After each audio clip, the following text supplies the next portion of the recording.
പതിയെടുത്ത് വായ്ക്കകത്തോട്ട് വയ്ക്കും. എന്നിട്ട് അച്ചു കാക്ക ഞം ഞം ഞം എന്ന് പറഞ്ഞിട്ട് പെട്ടെന്ന് കാക്ക ടപ്പോന്ന് ചോറ് കഴിച്ചു. എൻ്റെ കാക്ക ഞം ഞം ഞം ഞം. കാക്ക എവിടെ പോയി? എൻ്റെ ചോറ് എവിടെ പോയി? അച്ചു കാക്ക കൊത്തി തിന്നോ? എപ്പോൾ എടുത്തു?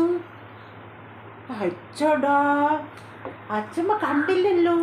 എൻ്റെ അച്ചുകാക്കേ കൂടെ വിടെ? എൻ്റെ എൻ്റെ അച്ചുകാക്കേ കൂടെ വിടെ?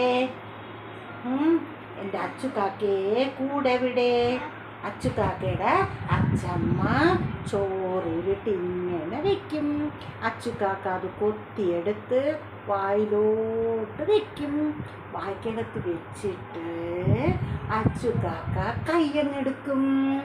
കൈയെടുത്തിട്ട് ചോറ് അച്ചുകാക്ക എങ്ങനെ ഞം ഞം ഞം എന്ന് പറഞ്ഞ് കഴിക്കും. മിടുക്കനാണ് അച്ഛമ്മയുടെ അച്ചുകാക്ക, മിടുക്കനാണ്. നമുക്ക് അച്ഛമ്മ പറ്റിക്കാം. നമുക്ക് കാക്ക കൊണ്ടുപോയില്ലേ? ചോറ് കാക്ക കൊത്തിക്കൊണ്ട് പോയി. അച്ഛമ്മ ഉരുട്ടി വെച്ച ചോറല്ലേ കാക്ക കൊണ്ടുപോയി.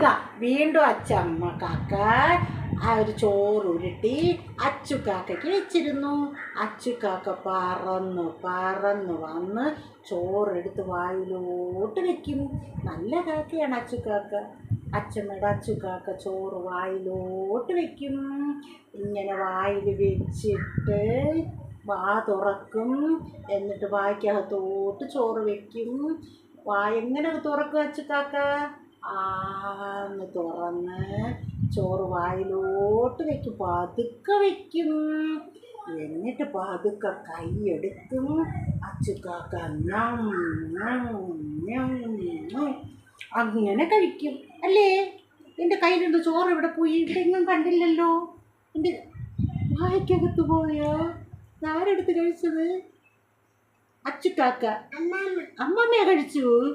ആഹാ, കൊള്ളാലോ. അച്ചുകാക്കയുടെ